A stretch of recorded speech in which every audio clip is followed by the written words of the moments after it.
Today, let's cover what are channels and how to create them. So, a channel is a focused conversation between multiple users within your workspace, and you can create public or private channels. Now, who can create these channels? Workspace owners and workspace admins are allowed to create these channels. So, where do we create them? Here under channels, let's click the plus button. So, you can search for existing channels here, or you can create your own. So let's create a channel for the pet salon. And you can add a purpose in here for anyone that chooses to join our channel.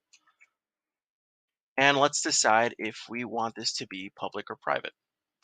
So if it's a public channel, that means anyone within your workspace can search and join this channel.